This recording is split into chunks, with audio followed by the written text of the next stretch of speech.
Warahmatullahi wabarakatuh dan salam sejahtera kepada Dr. Nur Zira binti Saleh dan kawan-kawan yang lain. Kami daripada kumpulan 8 yang terdiri daripada 3 orang ahli iaitu Nur Hasilah binti Udin, Nur Afrina Syahira binti Azmi dan saya Khairia Amira binti Abdul Qadir, nombor matrik A184252, yang mana kami akan membentangkan berkaitan dengan konsep dan kemudaratan sifat al-hurur dalam kehidupan Muslim. Oleh itu, pembentangan ini saya akan serahkan kepada Nur Afrina Syahira. Bismillahirrahmanirrahim. Nama Nur Afrina Syahira binti Azmi, nombor matrik A183764. Okey, pengenalan kepada al-hurur. Apa itu al-hurur? Al-hurur atau lebih dikenali sebagai penyakit hati yang mana ia amat berbahaya kepada manusia. Hati adalah salah satu organ dalam tubuh manusia. Dalam Islam sendiri, hati adalah penentu sifat seseorang. Hati juga tempat bersemayamnya syaitan dan keburukannya juga disebut sebagai penyakit hati. Allah berfirman dalam surah At-Taubah ayat 125, dan ada pun orang-orang yang di dalam hati mereka ada penyakit, maka dengan surah itu bertambah kekafiran mereka di samping kekafirannya yang telah ada, dan mereka mati dalam keadaan kafir. Baiklah, untuk permulaan, saya akan membentangkan berkaitan dengan konsep sifat al-hurur, iaitu dari sudut bahasa dengan istilah. Al-hurur dari sudut bahasa dapat didefinisikan kepada dua. Yang pertama adalah al-hurur berasal daripada perkataan horror, yuhoriru, hororon, yang membawa maksud tertipu oleh diri sendiri. Selain itu, al-hurur dari sudut bahasa juga membawa maksud sesuatu daripada kehidupan dunia yang membuat seseorang itu tertipu. Manakala dari sudut istilah, al-hurur adalah seseorang yang berjuang di jalan Allah, merasa bangga terhadap dirinya sendiri sehingga dia meremehkan dan memandang rendah segala sesuatu yang dilakukan oleh orang lain. Jika seseorang itu mempunyai perasaan seperti ini, bermakna dia tu telah terpedaya oleh perasaan dia. Berdasarkan firman Allah dalam surah An-Nisa ayat 120, A'udzubillahi minasyaitonirrajim, ya'iduhum wa yumannihim wa ma ya'iduhumus syaitanu illa ghurura, yang bermaksud syaitan itu memberikan janji-janji kepada mereka dan membangkitkan angan-angan kosong kepada mereka, padahal syaitan itu hanyalah menjanjikan tipu daya kepada manusia. Dengan ini kita dapat tahulah bahawa al-hurur ini adalah segala sesuatu yang menjerumuskan dan membawa diri kita kepada penipuan. Bagi mereka ataupun orang yang terpedaya dengan tipu daya yang ada dekat dunia ni adalah mereka yang belum terbuka dia punya mata hati untuk mendapatkan petunjuk serta bimbingan terhadap dia punya jiwa. Ia tetap berada dalam keadaan buta sebab dia telah menjadikan dia punya hawa nafsu itu sebagai pemimpin utama dalam dia punya kehidupan. Seterusnya, faktor-faktor penyebab sifat al-hurur. Yang pertama, lalai dalam melakukan muhasabah diri. Faktor yang menjadikan seseorang itu ditimpa al-hurur berpunca daripada pengabaiannya dalam melakukan muhasabah. Sebahagian manusia diuji dengan penyakit ini kerana mereka gagal untuk muhasabah diri sendiri. Kesannya, mereka akan memperlekeh dan memperkecilkan usaha orang lain yang sertani dengan usahanya. Allah berfirman dalam surah Al-Hajj ayat ke-18 yang bermaksud, wahai orang-orang yang beriman, bertakwalah kepada Allah dan hendaklah setiap orang memperhatikan apa yang telah diperbuatnya untuk hari esok, yakni hari kiamat, dan bertakwalah kepada Allah. Sungguh Allah Maha teliti terhadap apa yang kamu kerjakan. Faktor yang kedua ialah memperdalam ilmu tanpa mempergunakannya. Seseorang yang begitu semangat untuk mendalami ilmu agama akan tetapi dia tidak menggunakan apa yang dipelajarinya. Contohnya, seseorang itu belajar dengan tekun dan dalam masa yang sama dia memerhati orang lain, yakni rakan-rakannya, yang mana dia menganggap bahawa mereka tidak peduli tentang apa yang dipelajarinya dan menyangka bahawa orang lain tidak mahu bersikap sebagaimana yang dia lakukan. Allah berfirman dalam surah As-Saff, maksudnya, wahai orang-orang yang beriman, mengapa kamu mengatakan apa yang kamu tidak lakukan? Itu sangatlah dibenci di sisi Allah jika kamu mengatakan apa yang tidak kamu kerjakan. Faktor yang ketiga ialah tasydid atau keterlaluan dalam agama. Terdapat sebagai orang yang melibatkan diri di jalan Allah begitu tasydid dan keterlaluan. Selepas beberapa ketika, dia mula menyedari bahawa orang di sekelilingnya memilih jalan yang sederhana dalam ibadah mereka. Disebabkan kejahilannya dalam memahami agama, dia mula beranggapan mereka tidak begitu serius untuk melibatkan diri di jalan Allah. Anggapan itu terus memutik sehingga ke tahap memperlekehkan usaha yang dilakukan oleh rakan-rakannya. Dalam Islam sendiri, mengajar umatnya untuk bersederhana dalam ibadah. Daripada Abu Hurairah, Nabi bersabda yang bermaksud, sesungguhnya agama itu mudah. Janganlah seseorang daripada kamu menyukarkannya, menyulitkan urusan agama, melainkan kamu akan tewas. Riwayat Al-Bukhari. Faktor yang keempat ialah menumpukan kepada ketaatan dan membiarkan kemungkaran dan kejahatan berleluasa. Seperti yang kita tahu, kita semua adalah manusia yang melakukan kesalahan kecuali para anbiya. Apabila hakikat ini dilupakan, maka dalam banyak keadaan mereka yang diuji kerana penyakit ini akan memberi tumpuan kepada ketaatan dan perkara yang betul sahaja. Dalam masa yang sama, mereka lupa untuk mengatasi kemaksiatan dan kesalahan yang wujud. Perkara ini juga disebut penyakit hati kerana mereka memperlekehkan usaha kawan-kawannya untuk mengatasi maksiat dan kesalahan yang wujud. Seterusnya, kemudaratan al-ghurur dalam kehidupan Muslim. Al-ghurur adalah penyakit hati yang kebanyakannya terjadi kepada manusia di dunia ini. Penyakit hati sangat berbahaya kerana kebanyakan manusia tidak akan sedar tentang penyakit hati itu sendiri. Oleh itu, kita tidak akan membincangkan penyakit hati ini terhadap orang kafir, tetapi kita akan bincangkan penyakit hati ini terhadap umat Islam sendiri. Menurut Imam Ghazali, dalam kitabnya Ihya Ulumuddin, penyakit hati ini terbagi kepada 4 golongan. Yang pertama ialah golongan ulama. Penyakit hati ini tidak terlepas daripada hati seorang ulama. Lebih bahaya jika mereka tidak sedar akan kewujudannya. Contohnya, seorang ulama yang mengamalkan ilmunya, menjauhkan diri daripada maksiat dan melaksanakan kebaikan, tetapi lupa untuk membersihkan hatinya dari segala maksiat seperti hasad, riak dan takabur. Golongan yang kedua ialah golongan abid. Golongan abid ialah kegiatan ibadah yang dapat membawa seseorang terpedaya dengan dirinya sendiri sehingga menjauhkan diri daripada Allah. Contohnya, seseorang yang sibuk melakukan ibadah sunnah tetapi melupakan yang wajib, seperti sibuk menunaikan solat sunat tetapi meninggalkan solat subuh kerana tertidur akibat kepenatan solat sunat pada waktu malam.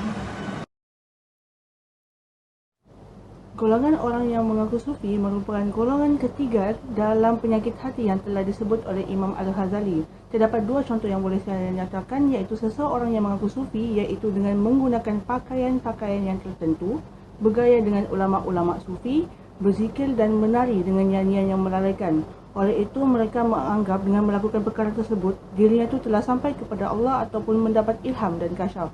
Contoh yang kedua adalah seseorang yang mengaku sufi dengan merasakan atau beranggapan bahawa dia tu telah melakukan zuhud dan wara' dengan memakai pakaian yang lusuh dan kononnya mementingkan tentang penyucian hati. Akan tetapi segala anggota tubuhnya tu kotor dengan maksiat dan dosa tanpa dia sedar. Golongan terakhir adalah golongan orang yang memiliki harta dan orang yang terpedaya dengan dunia. Contohnya, seseorang yang menganggap bahawa harta dan wangnya itu mampu menyelamatkan dunia. Sebab baginya memiliki harta merupakan kebesaran dan kesenangan yang hakikilah, sehingga dia lupa untuk bayar zakat dan bersedekah. Atau contoh yang saya boleh bagi, yang mana seseorang individu yang membina masjid, bersedekah, lepas tu dia bantu fakir miskin dalam kesusahan. Akan tetapi dalam masa yang sama dia ingin dipuji dan disebut-sebut tentang kebaikan yang dia buat tu. Tujuannya adalah untuk orang menyanjungnya dan mengedarkan dirinya sebagai seorang yang dermawan. Bismillahirrahmanirrahim. Assalamualaikum warahmatullahi wabarakatuh. Nama saya Nur Hasil Audin, nomor matriks E179653, dan saya akan menyambung pembentangan bagi kumpulan kami, iaitu kesan sifat al-ghurur. Yang pertama, terjerumus ke dalam perdebatan dan perselisihan. Individu yang mempunyai sifat al-ghurur sering berbangga diri dan sentiasa memenangkan diri sendiri walau dengan apa cara sekalipun, sama ada cara yang baik ataupun buruk. Lalu mereka terpedaya dengan bisikan syaitan. Lalu terjerumuslah mereka ke dalam masalah perdebatan dan perselisihan dengan orang lain. dan hilanglah sifat mengalah dalam setiap perdebatan yang dilaluinya. Sedangkan Rasulullah SAW mengingatkan betapa bahayanya perdebatan itu melalui sabda baginda yang bermaksud tidaklah suatu kaum tersesat setelah mereka dulunya berada di atas petunjuk kecuali kerana mereka adalah kaum yang suka melakukan perdebatan. Hadis riwayat Tirmizi. Kesan yang seterusnya adalah menimbulkan sifat buruk di dalam diri, iaitu takabur. Sekiranya sifat al-ghurur tersebati dalam jiwa manusia, ianya akan menjadi semakin teruk sehingga menimbulkan sifat yang amat berbahaya kepada diri, iaitu takabur. Takabur ataupun sombong amat memberi kesan buruk kepada manusia dan Allah amat membenci orang-orang yang takabur. Kita dapat mengambil iktibar melalui kisah syaitan dan Nabi Adam. Ketika syaitan diperintahkan untuk sujud kepada Nabi Adam, namun syaitan amat sombong dan enggan menurut perintah Allah, sehingga kan Allah begitu murka terhadap syaitan dan Allah menghalau syaitan dari syurga. Kesan yang seterusnya ialah individu yang mempunyai sifat al-ghurur akan terdorong kepada sikap yang degil sehingga sukar untuk menerima nasihat. Individu yang mempunyai sifat al-ghurur di dalam hatinya akan bersikap degil dan keras kepala. Hal ini disebabkan seseorang itu terlalu suka memandang dirinya tinggi, lalu berkeyakinan bahawa apa sahaja yang dilakukannya itu sentiasa benar dan tidak mungkin salah. Bukan itu sahaja, menurutnya orang di sekelilingnya akan sentiasa salah dan tidak mungkin betul. Individu ini hanya mempedulikan dirinya sahaja dan tidak mengambil berat terhadap pendapat orang lain. Individu bersifat al-ghurur ini bukan sahaja sukar untuk menerima kebenaran, malah ia juga akan sukar untuk menerima nasihat daripada orang lain. Sikap degil sebegini akan membuat hidupnya tidak akan tenang, sentiasa dalam kekeliruan dan akhirnya menemui kebinasaan. Dan kesan terakhir adalah individu yang mempunyai sifat al-ghurur akan dijauhi dan dibenci oleh orang lain. Sifat al-ghurur amat dibenci oleh Allah sehingga kan Allah memberi amaran agar tidak memiliki sifat tersebut, sama ada disebabkan limpahan kekayaan, anak pinang atau faktor pangkat dan kekuasaan. Berdasarkan firman Allah yang bermaksud, "Wahai manusia, apakah yang memperdayakanmu kepada Tuhanmu yang Maha Pemurah, Tuhan yang mencipta dan mengatur kejadianmu, lalu menjadikan anggotamu sesuai serta menjadikan sepadan kekuatannya dalam bentuk apa sahaja dikehendakinya. Ia menyusun kejadianmu." Surah Al-Infitar ayat 6 hingga 8.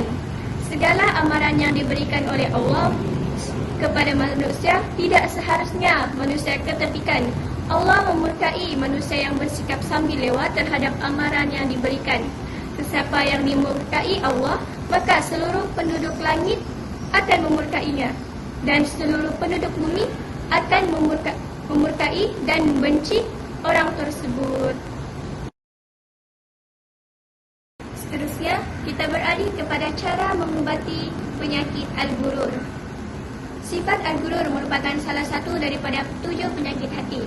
Sebagaimana yang kita ketahui, setiap penyakit pasti ada penawarnya. Daripada Abu Hurairah radhiyallahu anhu bahawa Nabi Muhammad sallallahu alaihi wasallam bersabda, "Ma anzalallahu da'an ila anzalalahu shifaan."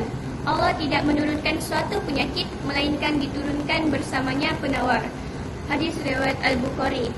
Untuk itu, cara mengubati sifat al-ghurur yang pertama, mengenal pasti implikasi sifat al-ghurur.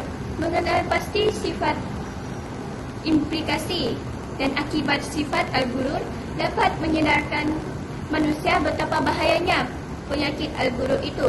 Sekaligus, ia akan menggerakkan manusia agar menghindari penyakit al-ghurur sebelum menjelang hari kiamat, iaitu ketika mana ketika mana harapan untuk kembali ke dunia dan memperbaiki kekurangan diri hanya tinggal sebagai sebuah angan-angan. Yang cara yang seterusnya adalah sentiasa mengingati rezeki kurniaan Allah. Sebagai hamba Allah di muka bumi, sepenting apapun pekerjaan itu, sehingga ia menjadi sumber utama kepada diri kita dan keluarga kita, kita seharusnya ingat bahawa segala jenis pekerjaan tersebut bukanlah penjamin kepada keselamatan kita di dunia maupun di akhirat. Segala sesuatu di muka bumi ini bukanlah milik kita, tetapi hanya sebuah pinjaman daripada pemilik sebenar, iaitu Allah. Bahkan keselamatan manusia di dunia dan di akhirat juga merupakan kurniaan Allah. Sebagaimana yang sering dinyatakan dalam Al-Quran, Allah berfirman yang bermaksud, dan orang-orang yang beriman dan mengerjakan amal soleh, maka kami akan memasukkan mereka ke dalam syurga yang mengalir di bawahnya sungai-sungai. Mereka kekal di dalamnya bagi mereka pasangan-pasangan suci, dan kami memasukkan mereka ke dalam tempat yang teduh dan nyaman. Untuk itu, ketika mana kita sebagai manusia sentiasa mengingati bahawa segala sesuatu di muka bumi ini bukan milik kita, tapi milik Allah, maka sudah tentu kita akan sentiasa bermuhasabah, lalu terhindarlah kita daripada menjadi golongan yang binasa.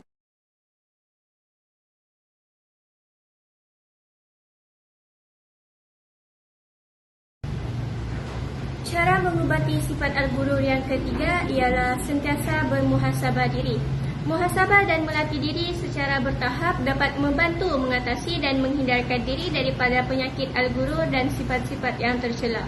Muhasabah diri itu umpama ubat yang pahit, tidak sedap, namun ia adalah penawar yang dapat mengubati satu penyakit. Sesungguhnya, walaupun menilai diri itu bukanlah sesuatu yang mudah dan menyeronokkan, tetapi orang yang sering bermuhasabah akan dapat membersihkan diri daripada kejahilan, dosa dan noda. Betapa pentingnya manusia itu melakukan muhasabah diri. Salah satu kepentingannya adalah agar tidak terpedaya dengan hawa nafsu. Nabi Muhammad SAW bersabda, orang yang cerdik adalah orang yang mampu mengawal dirinya dan menyiapkan diri untuk menghadapi hidup setelah mati. Orang yang lemah adalah orang yang mengikut hawa nafsunya dan banyak berangan-angan. Hadis riwayat Ibnu Majah.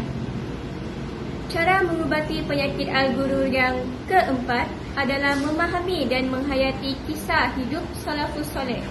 Dalam usaha menjauhkan diri dari penyakit al-ghurur, setiap manusia hendaklah memahami dan menghayati kisah-kisah teladan yang dipraktikkan oleh para salafus soleh.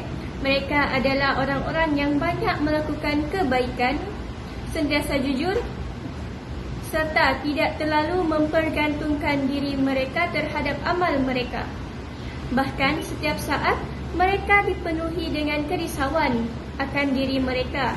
Dengan memahami kisah-kisah mereka, hati akan tergerak untuk mengambil teladan yang baik daripada mereka, sekaligus mampu menghindarkan diri daripada penyakit al-ghurur. Antara kisah salafus soleh yang kita dapat teladani ialah kisah Abu Bakar As-Siddiq yang merupakan antara sahabat Nabi yang dijamin syurga berkata, seandainya orang mengetahui siapa aku, nescaya mereka akan melemparkan aku dengan tanah kerana amalanku yang kurang baik. Selain itu, kisah Imam Syafi'i mendekati ajalnya. Beberapa teman-temannya bertanya, apa kabar pagi ini wahai Abu Abdillah? Imam Syafi'i menjawab, pagi ini aku akan meninggalkan dunia, berpisah daripada teman, bertemu dengan amal-amal dan menghadap Allah. Aku tidak tahu apakah Allah akan menyuruhku masuk ke dalam syurga ataupun neraka. Akhir sekali, cara mengubati penyakit al-ghurur ialah sentiasa berdoa dan memohon pertolongan Allah. Memohon pertolongan Allah agar terhindar daripada penyakit al-ghurur merupakan terapi yang paling efektif untuk mengubati penyakit ini. Sesungguhnya Allah itu maha besar dan berkuasa ke atas setiap sesuatu itu, dan hanya dengan izin Allah sesuatu perkara itu terjadi ataupun sebaliknya. Sebagaimana firman Allah dalam surah Yasin ayat 82, sesungguhnya keadaannya apabila dia mengkehendaki sesuatu, dia hanya berkata kepadanya, jadilah, maka terjadilah sesuatu itu. Sesungguhnya Allah akan menolong setiap manusia yang memohon pertolongannya dan melindungi sesiapa yang memohon perlindungannya. Untuk itu, sebagai seorang manusia yang lemah, kita seharusnya memperbanyakkan berdoa, meminta keampunan dan perlindungan kepada Allah, kerana Allah lah yang maha berkuasa. Terima kasih dari kami kumpulan 8. Assalamualaikum warahmatullahi wabarakatuh.